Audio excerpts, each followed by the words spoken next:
What's up, guys? Welcome to the Faceoff Sports Network tonight. I'm Sam with Dynasty Drip, back with my Tuesday night show for you guys. Super excited. We're going to take a little pivot from Dynasty Land and do some redraft best ball content. I got my buddy Jimmy here making an appearance on the Tuesday night show, Untitled Fan FB on Twitter. Jimmy, welcome to the show. How are you doing tonight, man? Oh, excellent. Thanks for having me. This best way to start the month of June is to just it's full draft season's here. Draft season's here as dynasty's rolling and it's gonna be wrapping up sooner. It makes me sad, but best ball is cruising all the way up to the start because it's fun. Thanks for having me. Yeah. Oh, of course, man. I'm stoked to get into kind of some more redraft best ball stuff. I've been spending countless hours doing Dynasty, but luckily they overlap more than I think people give them credit. Because in general, we're both just still trying to win games, pick players that score points, find undervalued guys. But let's get tonight's show kicked off. I'm going to get Jimmy to talk about his first, I don't know if we could say undervalued for this guy, but a must draft player, wide receiver for the New York Giants. And no, it's not Wan'Dale Robinson. Jimmy, who are we talking about? Oh, we're talking about. I'm just gonna say my guy Malik Neighbors. Um, no, it's like wow. I'm gonna. That's my first guy. Way to go, Jimmy. No. Honestly, I'm seeing. I've done about 55 best ball drafts so far. In the end, I'll wind up doing about 150. And in the last 20, I've seen Neighbors just firmly go ahead of Amon-Ra St. Brown, Puka Nakua, AJ Brown, obviously without question, in front of Nico Collins, Brian Thomas Jr. And no, it just seems to me like the writing's on the wall. He did something last year that I'm not sure that a lot of people doesn't get discussed. And someone could check me, but I'm pretty sure. I mean, I've triple checked this. He had 30% plus team target share.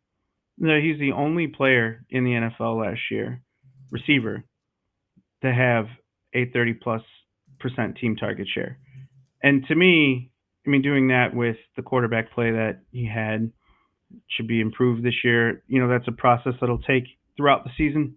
But if you're getting the sixth pick or fifth pick, sometimes you're not even potentially able to get him. But if you're getting the third pick, the fourth pick, I mean, obviously you're always going to want to consider Bijan or Jameer Gibbs. But if you're looking wide receiver and want to pick someone, go against the field in terms of Jamar Chase and Justin Jefferson, someone that could easily cruise to a wide receiver one finish and isn't being drafted necessarily in such fashion. It is not the expectation is for him to not necessarily finish as the wide receiver one, but he absolutely can. I like his odds against the field. That's what I like. And he finished last year, to back that up a little, in the PPR format. He was a wide receiver six last season as a rookie. Which quarterback do you think would be best for Neighbors if you are trying to project him forward for this season? Being completely honest, Wilson, but looking at what's going to happen, I mean, if they want to really build for the future, they're gonna insert Dart day one and just kind of say, hey, that we understand this. It's funny you say that because I understand that there could absolutely be some growing pains that aren't his fault. I mean, not Dart's fault.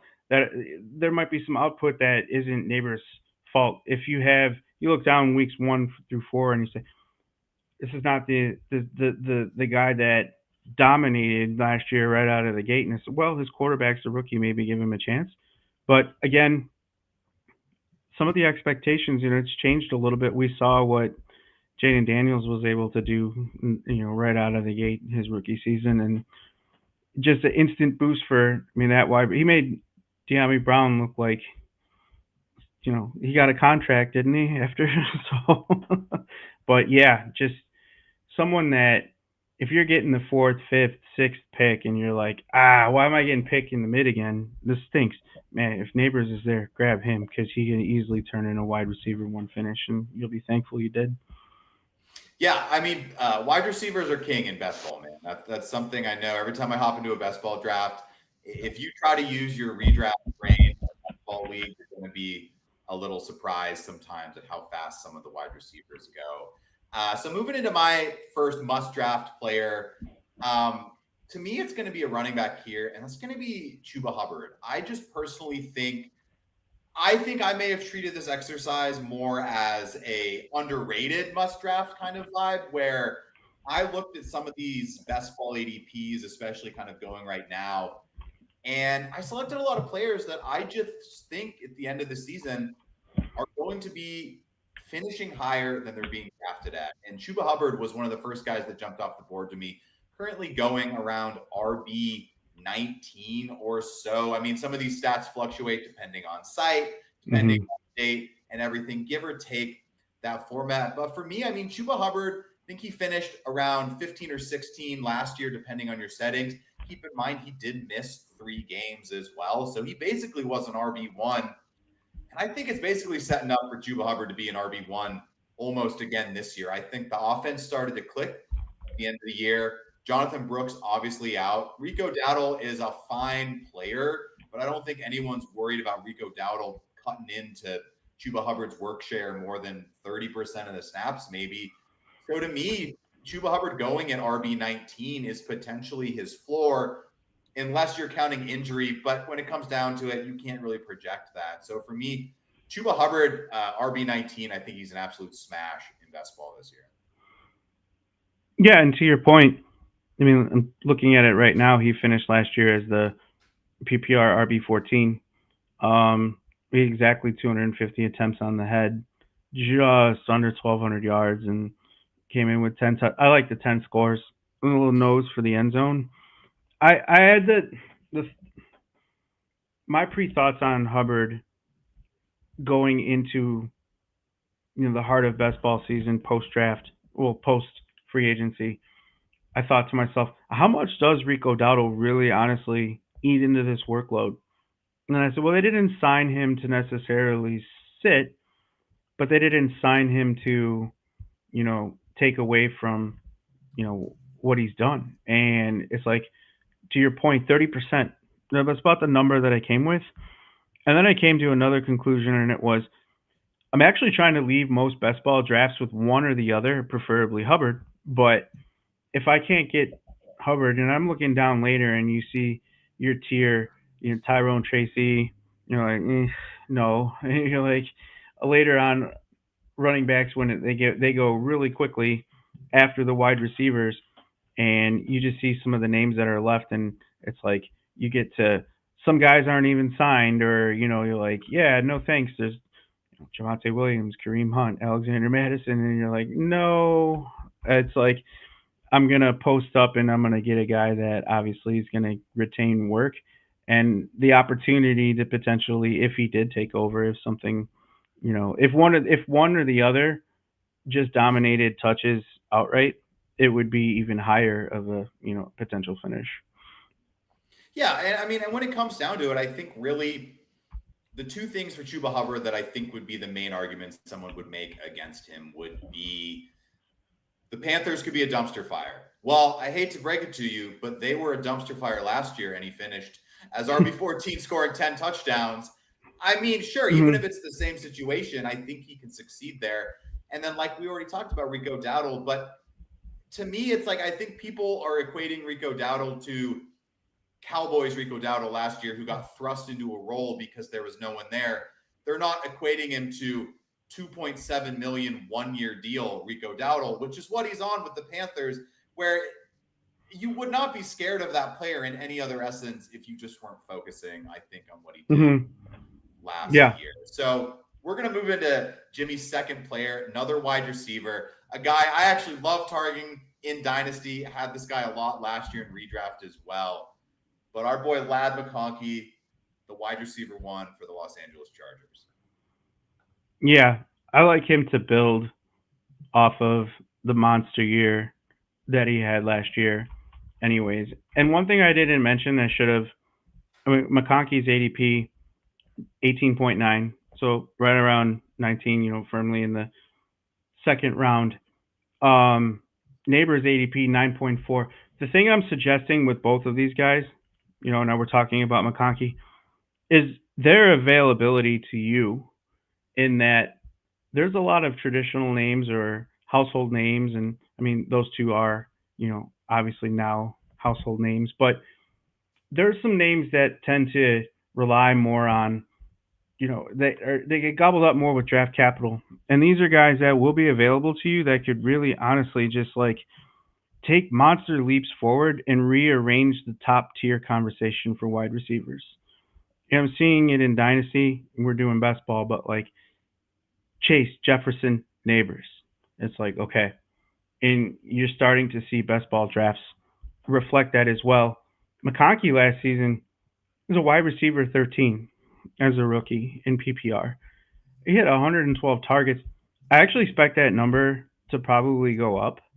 He had 82 grabs. That's actually, I expect him to flirt more with 100. So if we're talking that, it's a 20% increase of, just work. So if you times that out over, 1,200 yards, great. We can give him an extra 400 yards. He had, how many touchdowns did he have last season? 7. I like him to push up against 10. I really do. Um, I think a lot of those games too are sometimes for best ball. If you want to get really creative or cute, you can target games that you think could be more. I see the Chargers in a lot of shootouts. Those AFC West paddles, and it's like they zip the ball around a lot. And that's just, I go on and on and on, but that's just more to the point. If I expect his work to go up and for him to do what he did as a rookie, he's going to build on that too. And the ADP that where he's at, sure, it's like, oh, it's a second rounder. You're not saying like no, but don't look down and be disappointed. You should be excited. That's Yeah, I mean, I'm not going to say a bad thing about Lad McConkey, man. I think the one thing potentially is just the run heavy offense, but then I also think so many of those targets are probably just going to be funneled to McConkey that it just doesn't really concern me much. I mean, I would say I'm in between the market on Trey Harris. I wouldn't say I love him. I wouldn't say I hate him. mm-hmm. Um, but I don't really see anyone besides McConkey, maybe the running backs.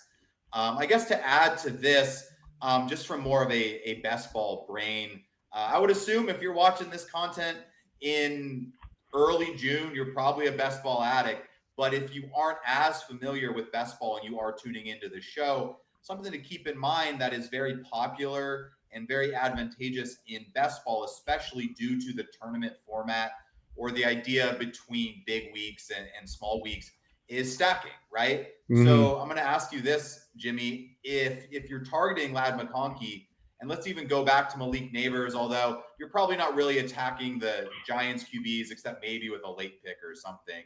Are you looking to stack McConkey with Herbert, or is he just kind of more an isolated target of yours? No, love the stack. The stack is something I let fall to me because I learned if I chase it, sometimes I might leave something that's on the board, that like an extra running back, and you're like, "Well, did I reach a little bit there?" I always tell drafters, always take a look at when your next pick is. Go ahead, scroll ahead, look to see, count the numbers, use your fingers. Like you see, oh, I'm picking 13 spots ahead, and this player's ADP difference is 7. So even though I'm reaching a little bit now, it's okay because I wouldn't have the opportunity to grab him later. In situations like that, I love stacking.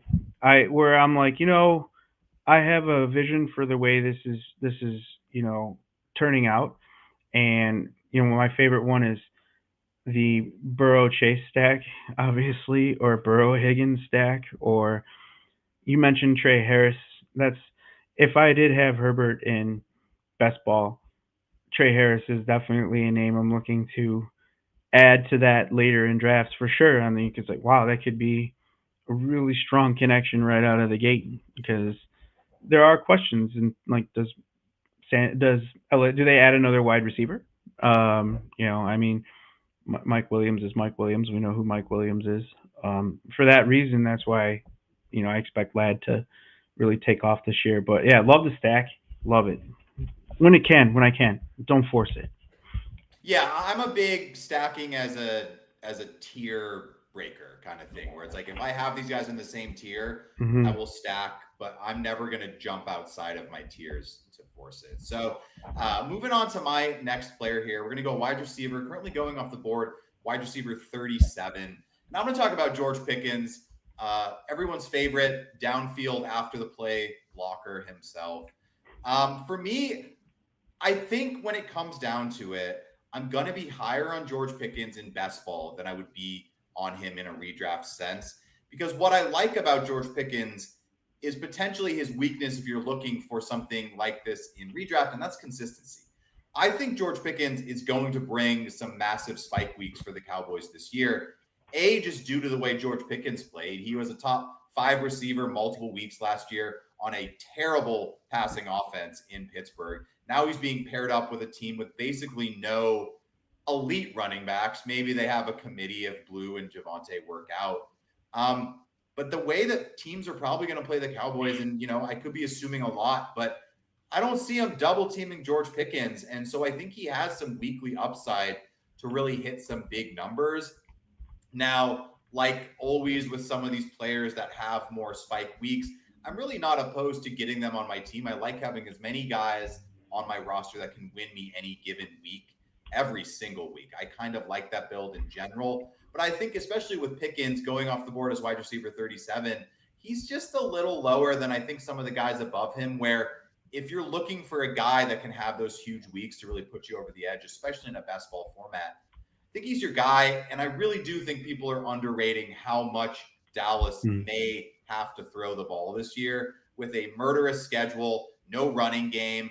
And also, they're just promoting their offensive coordinator from last year to the head coach who already wanted to throw the ball a lot. So I think it's just kind of everything that added up this offseason with them trading for Pickens, even. They're going to give him the ball. Now, they're not going to give it to him more than CeeDee Lamb or anything. But to me, wide receiver 37, I think you could do a lot worse at that range in drafts right Oh, absolutely. And to give that more context, you look at the tier in its entirety, and there are some names in there that I like. Olave, Godwin.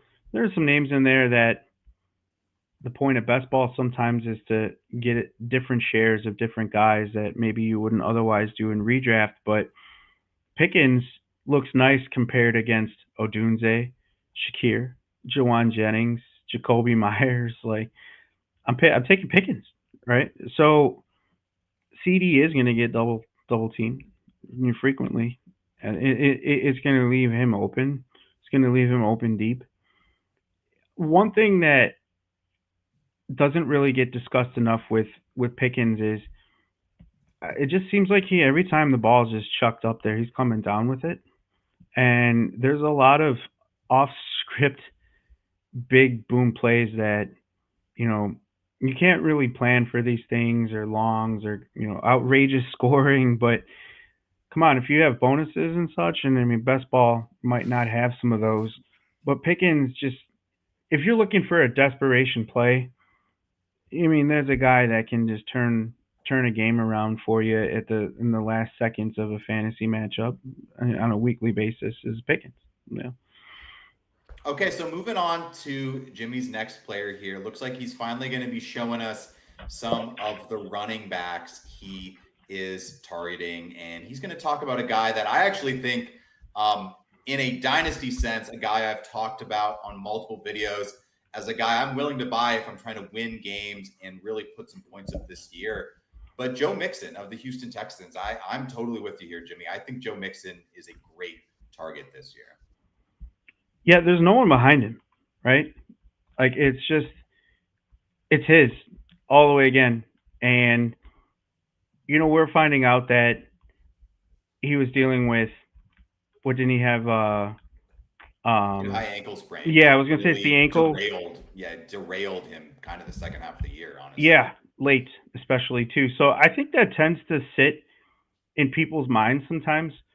Um, but no, he just really is someone that, again, like looking, okay, what's behind him? Okay, Damian Pierce, Woody Marks, Dario Gumbawale. All right, well, okay, he's just going to run wild. He's going to get all the work. He's going to get all the touches. I mean, Stroud will take some goal line work away, of course, but I like him to, He's 28.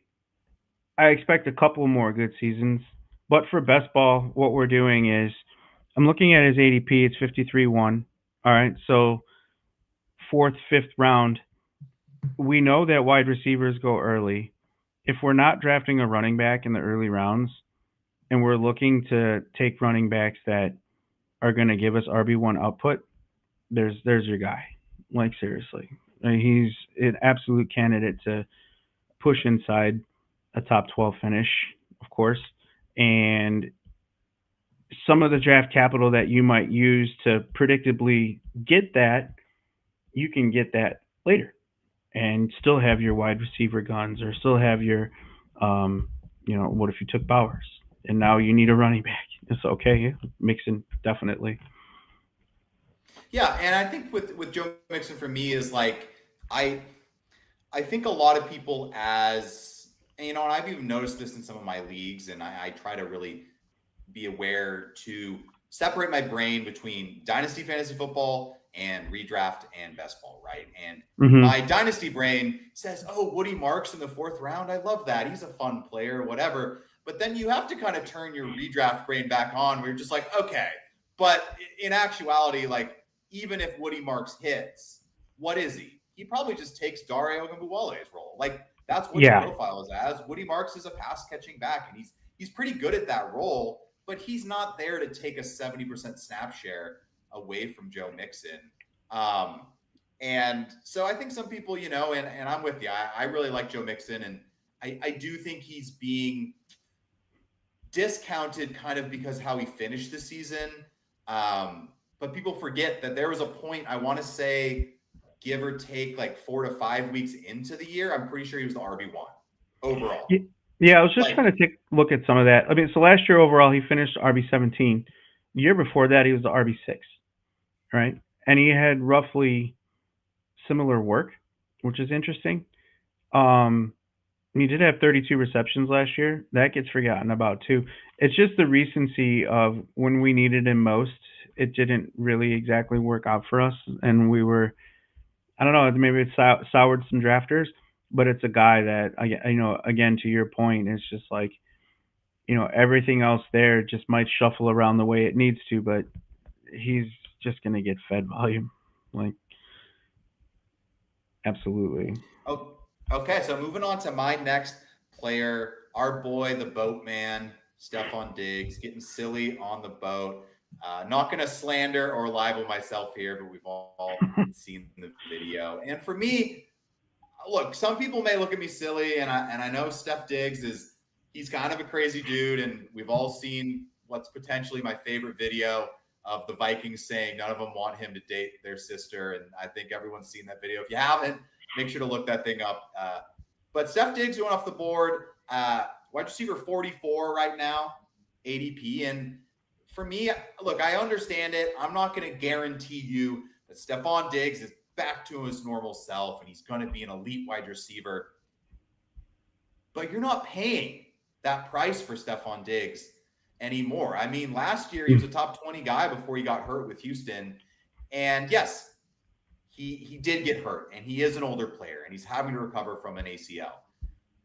But if you take that discount out and we're thinking here, I really don't think we're baking in enough upside that Drake May takes a step forward and Stephon Diggs is the wide receiver one for him. Now, I'm not guaranteeing it's going to happen, but there is a world where Stephon Diggs is the number one pass catcher for the Patriots, and he finishes as a top 24 wide receiver because he's just being peppered targets by Drake May, who is going to be throwing to basically Stephon Diggs, Hunter Henry, and the running backs. I mean, there's Mm-hmm. really not, and Kyle Williams, who we want to be something, but it is also a lot of rookie fever in that sense where I want Kyle Williams to be something as much as the next guy. I like Kyle Williams as a prospect, but we can't just give him the wide receiver one role when someone like Stephon Diggs, who, if healthy, is a very good route runner and is going to be open for Drake May to throw the ball Yeah, I mean, not only is there not a path, but it's just like you see Kyle Williams, Demario Douglas, the running backs. Okay, yeah, he is the wide receiver one, and him getting in a little hot water isn't the worst thing for his ADP slips. You're like, great. I love when his ADP slips because I'll take him even later then. And meanwhile, I'll take another running back or another wide receiver with breakout potential. Just that, exactly what you said.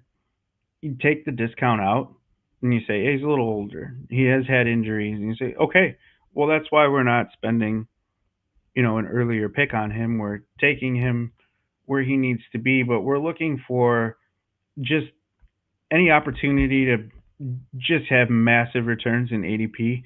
And there's a guy that, like, if there's a comeback player of the year candidate going into the season, I mean, Godwin is one that comes to mind.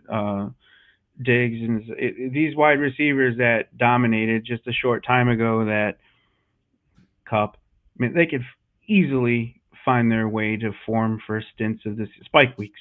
Spike weeks absolutely will get us best ball victories. Yeah. Oh, 100%. So we're going to take a brief break from our best ball must draft talk. I'm going to help my boy Spock out here with a dynasty question. I know this isn't necessarily Jimmy's expertise, but I'm going to cover it, and we can still get his mind kind of on some of these players as well. So from Spock here, got an inbox offer to send Jettas and Achan for Bijan plus London. I rejected it, but what's needed to close the gap? Team below. So I'm going to pull up his team here. 12 team super flex PPR, half point tight end premium, start 10, 6-point passing touchdown. Let's see. Burrow, Bucky, Achan, Chuba, Swill. Love the Chuba there, man. Yeah. Jettas, Puka, Evan. So I'm going to pull this back up here. Got an inbox. I should just send Jettas, Achan for Bijan and London. So Spock, I know this may not be the answer you're looking for.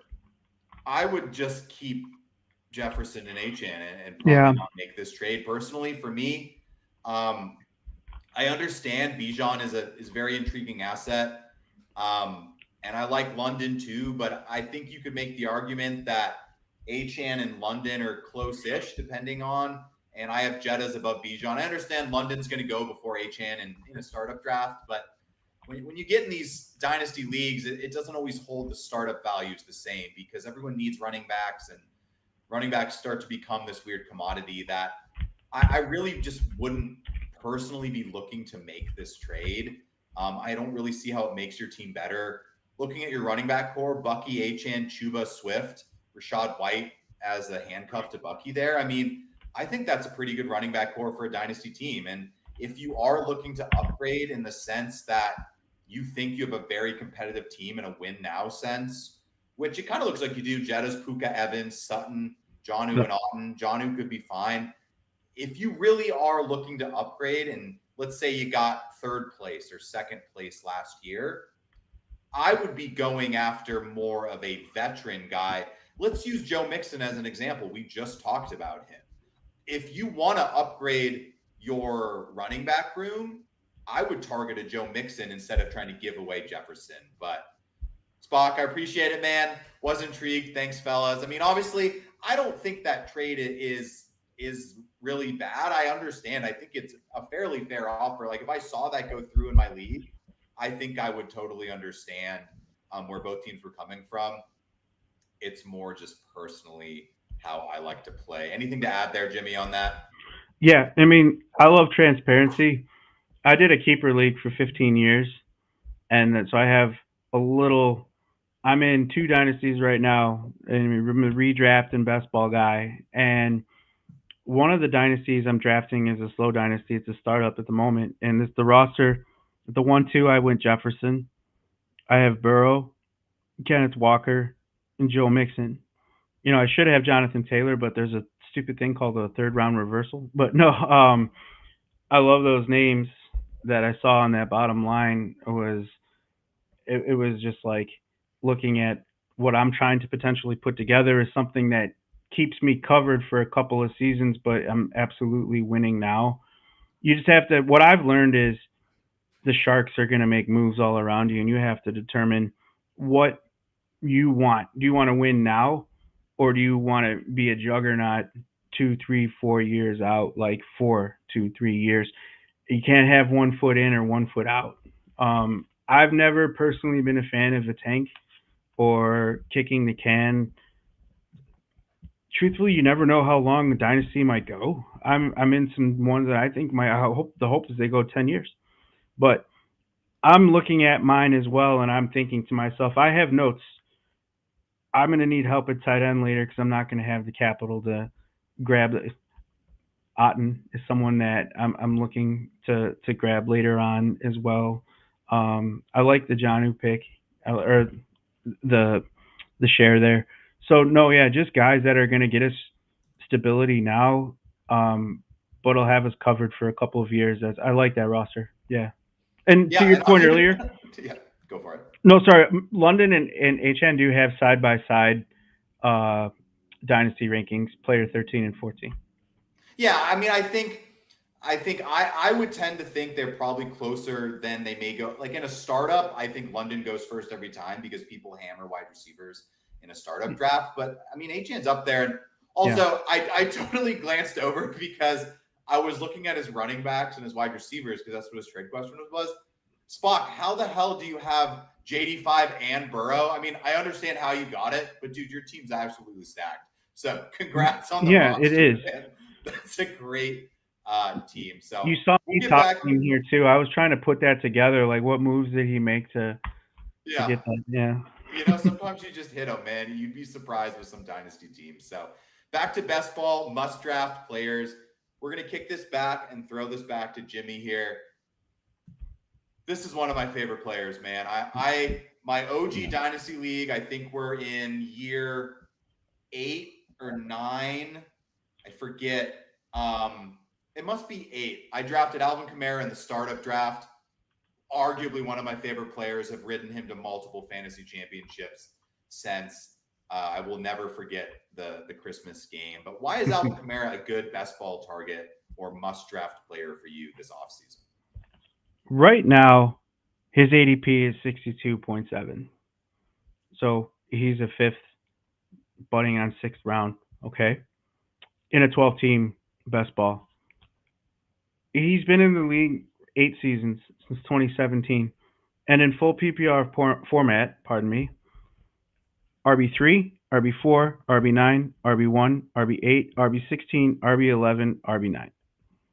So he is 29 years old, but the Saints have not the greatest quarterback room, and they're going to need a lot of help in a lot of creative ways. I think he gets just pummeled with work.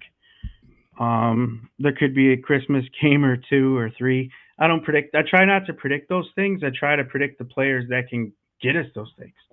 And he's someone that I've loved him since day one. I had the thoughts in around 22, 23 where he had RB16 and RB11. I'm like, okay, this is it. This is the decline. He's 27, 28. He's approaching, and then he follows it up with a RB9 and single memorable, some of the most memorable performances of his career. He's just going to get all the work that he can handle.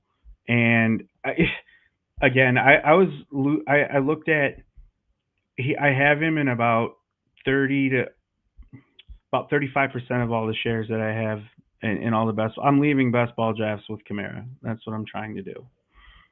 And to switch gears here for a second, going back to the dynasty goggles, he just went in one, two, three, the third round, right?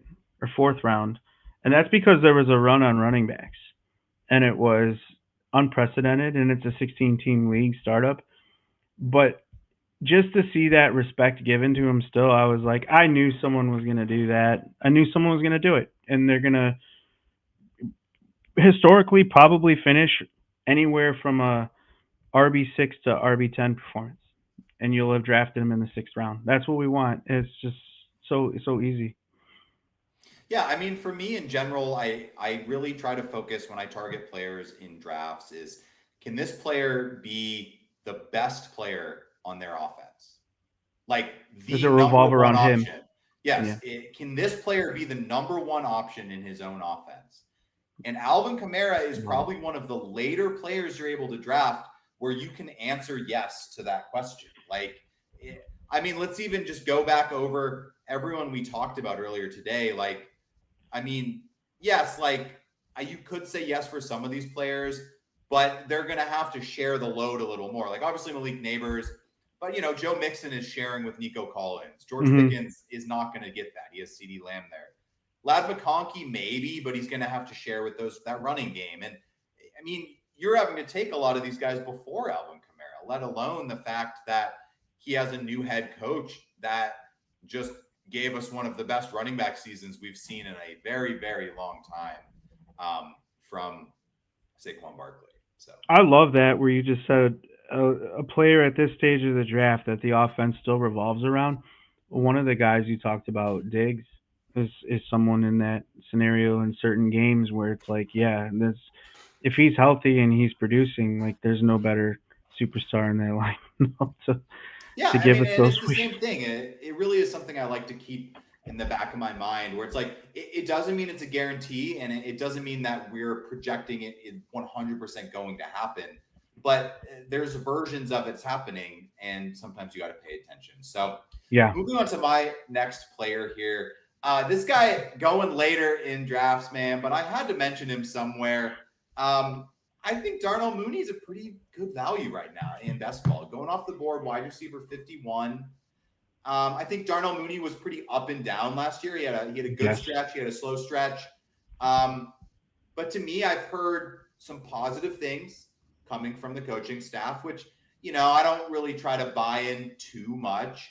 But I think for me, I don't really think I'm done with Kyle Pitts. I'm not playing that game ever again. I love Drake London. But if you're going to buy in, and this is something I've talked about with other players, and we'll actually can bring this up with a player you're going to mention later. But if you're going to buy into this offense being good and you're going to buy into Michael Penix taking a step forward, Darnell Mooney is going to be a part of that. And it doesn't mean he's going to be I'm not saying the Falcons are going to have two top 24 wide receivers, but he's going off the board as wide receiver 50 something. He really only has to even just repeat what he did last year with the shell of Kirk Cousins and then some performance by Penix to get those stats for your teams. And he really kind of is a sneaky big play wide receiver as well that I think people don't tend to connect Darnell Mooney as that spike week player, but he's actually been known to have some pretty big weeks in fantasy, and you don't have to go any farther than some of his game logs from last year. no, into the best ball, just style. It's a guy that I had last year in several redraft leagues, and was like, I'm gonna drop him. Oh, I gotta hold him. No, you hold it. No, you drop him. And in best ball, you're like, I don't have to think about it. I'm just gonna take Mm-hmm. all the good that comes from it, and I don't need to worry about the other parts of it because at the end of the season last year, I found myself in some championship battles, and I had a lot of injuries. And I looked down and I was like, "You're up, dude. Let's go." And it felt good. Actually, it was like there's a lot of worse things that you could say going out in a desperation is, and I started Mooney because I needed to, and it's not like it's a bad player pick at all, and it's like no, because London needs someone to help take the heat off of him. I do believe in Penix. I don't even think we've seen what that offense entirely looks like yet when it is clicking. Um, it's yeah, I honestly that is that could absolutely smash his ADP. Yeah.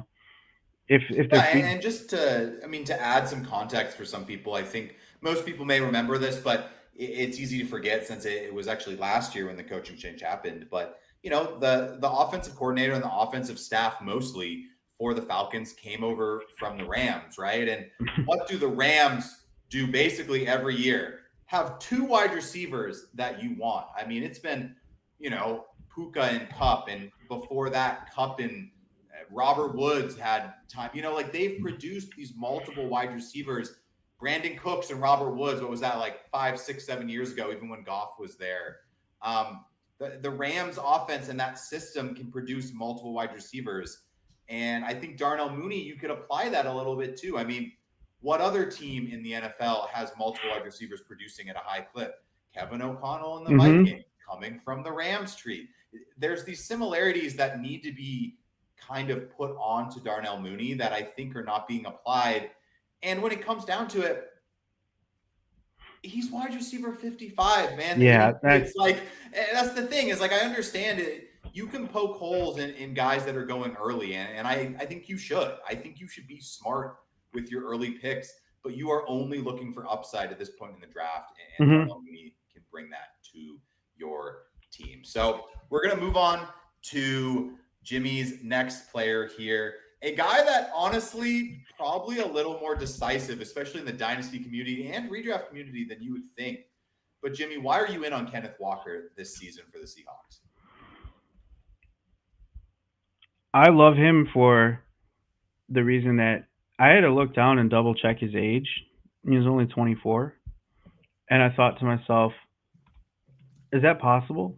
Like, is he really only okay?"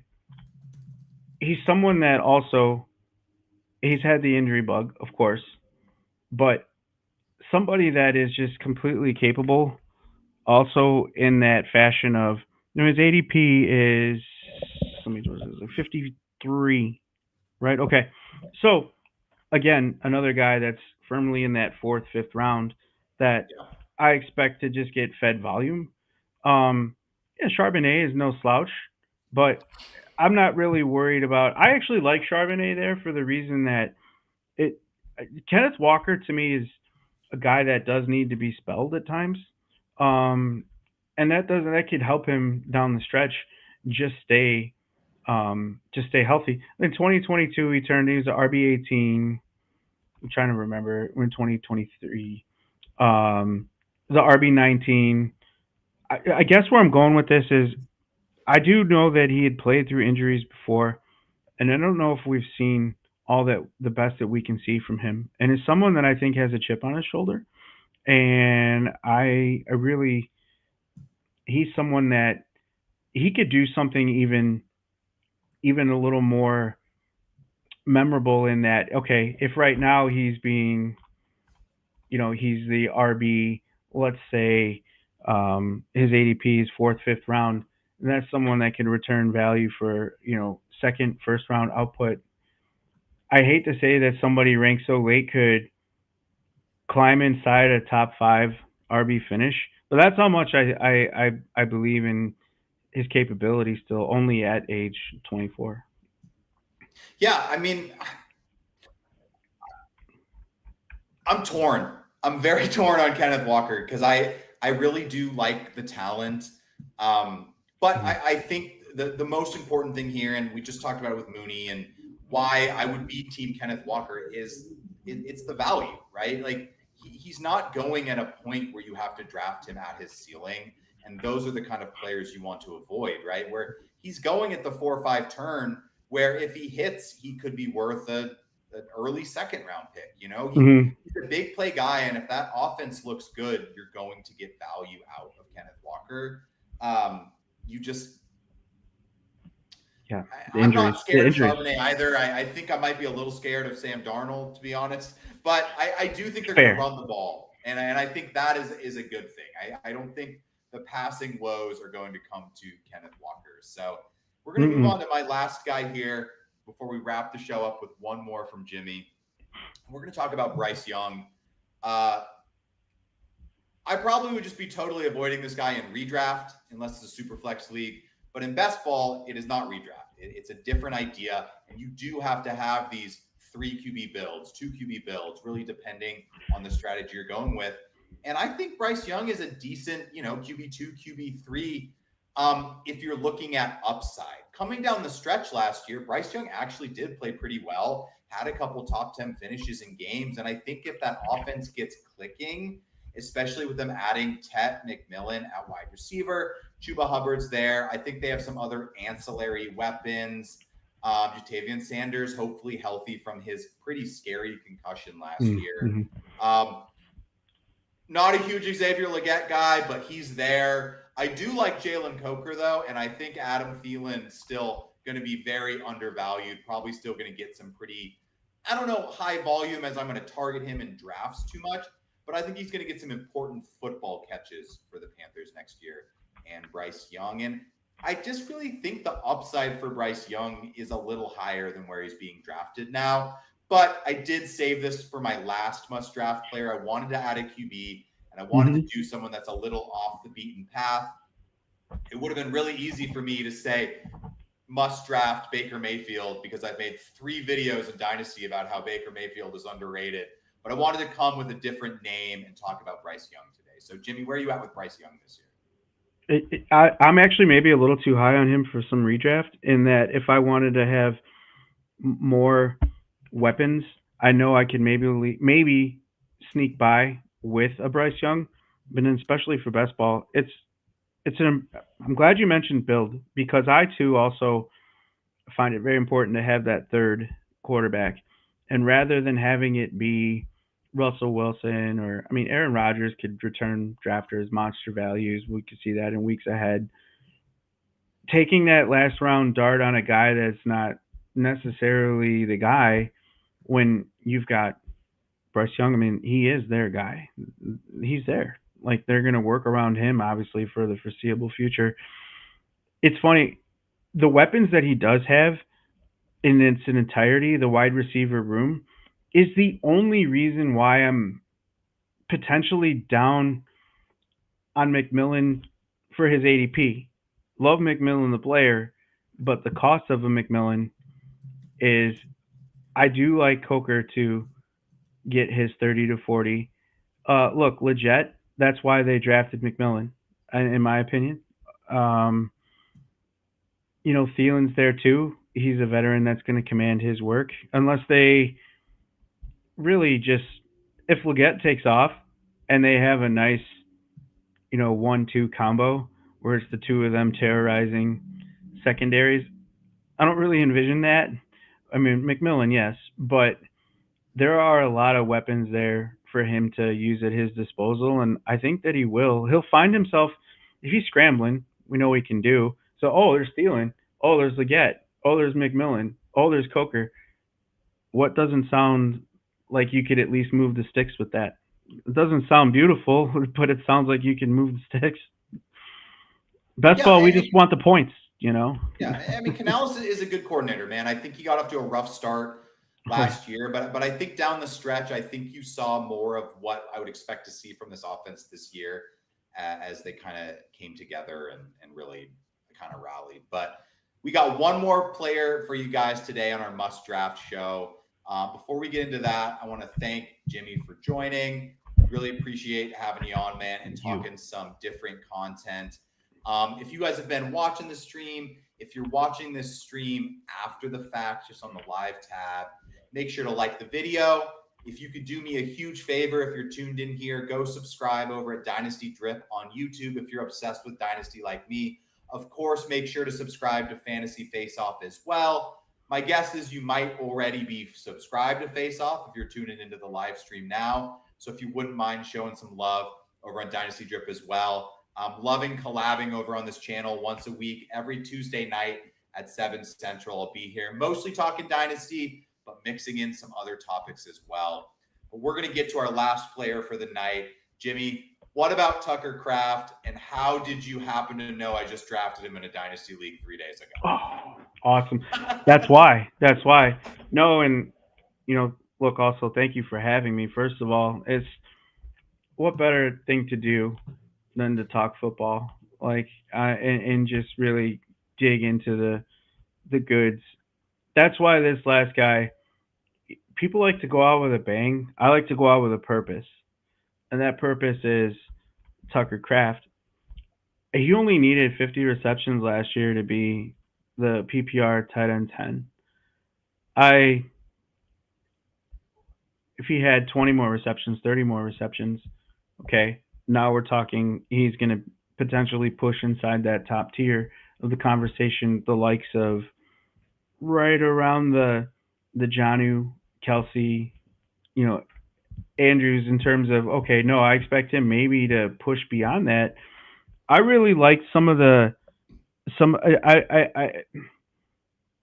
I think sometimes we get a little too sidetracked with advanced metrics and don't look too much to say is a guy scoring, is he scoring, Is he getting receptions? Is he getting yards? Is he scoring? Looking at what he can do, he led all tight ends in yards after catch per reception, 8.8, yards after contact for reception, 4. He led all tight ends with broken tackles. Okay, just outright with 9. He was second in yards per reception in total with 14.1. He was second in total yards after contact. So like even when he gets hit, it doesn't slow him down. Like he keeps going. And he was fifth in total yards after catch. It's in to me with only 50 receptions, to post that many advanced metrics and to still really be inside the tight end one conversation with any more work and chemistry with Jordan Love. I mean, there are a lot of mouths to feed there too, but they've been looking for just that. You know, I really like his opportunity, and I love what I could see him do with more work. I could see him pushing inside the top end of the tight end one conversation for sure. Yeah, Oh, he's I only mean, 24 yeah, I again. mean, I'm all there with Tucker Craft, and I feel like a proud dad from drafting him in the 4th round of my rookie drafts a couple years ago, and watching him have those, just kind of blow up last year. I mean, Tucker Craft had a monster season last year as a breakout, really an undervalued and underappreciated breakout. I think in Tucker Craft last year, and for me, I think when it comes down to it, is I do truthfully believe that Jordan Love is going to rebound a little bit this year. I think he was very hyped going into last year. I think he had that injury similar to how we talked about Joe Mixon. But, these players, they get injuries and then they start playing. And so we forget that they're probably just playing at 60%, man. They're playing at 70%. They're not playing Mm-hmm. 100% when they have these injuries. And for me, if you believe in this Packers offense and you believe that Jordan Love could have a good season, Tucker Craft is going to be a part of that. And Yeah. I think he's just being a little underdrafted and a little underrated. I mean, I understand, he's not going to be in that Bowers, McBride, George Kittle tier, but I think I might have Hawkinson next. But then I think kind of right about there, I think you could start to convince someone that Tucker Craft may be the pick if you're really going for upside and you really like buying into efficient offenses, which is what Green Bay brings to the table. No, I guess if I could just say one more thing is that it's 50 receptions, in my opinion, is if I'm ballparking it, it's at the real low end of what he's going to do. I know they have mouths to feed there. They have Reed, Golden, Dobbs. I mean, Watson will maybe come back. It's like, okay, but 50, it's like, okay, well, even with all of that going on around him, I expect a little bit more. So if that's the case, I expect him to turn in a better tight end finish. But that's again doing all of that with that limited of work. I'm just like, ooh, if if there's more, if there's an uptick, pencil him in for much higher of a finish. Um, that the tight end position's so fickle, so it's a tough one. But um, yeah, I love the possibility, and I do love that Packers offense this year. Yeah. 100%. Well, thank you guys for tuning in today for our must draft players. We're approaching on about 55 minutes, so we got you guys a lot of good info. Once again, want to thank Jimmy for joining on. We definitely can have him on again to our Tuesday show this off season. Love talking a little basketball. Love talking a little redraft. So, Jimmy, thank you for hopping on, my man. Thank you. This is great. Anytime. And anybody watching, this is thank you. You guys make us better in the questions, and it just pushes us. We never advise anything that we're not actually out there trying to do. So we just try to lay it out for everyone to play it out. So thank Yeah, you so much. 100%. And yeah, thank you guys for tuning in. Make sure to like the video, subscribe to the channel, subscribe to Dynasty Drip. Find us on Twitter. You can find me on Twitter at Where's Waldorf. Jimmy over here at Untitled_fan_FB. Absolutely nailed that read on Jimmy's title there. But thank you guys for tuning in, and we will catch you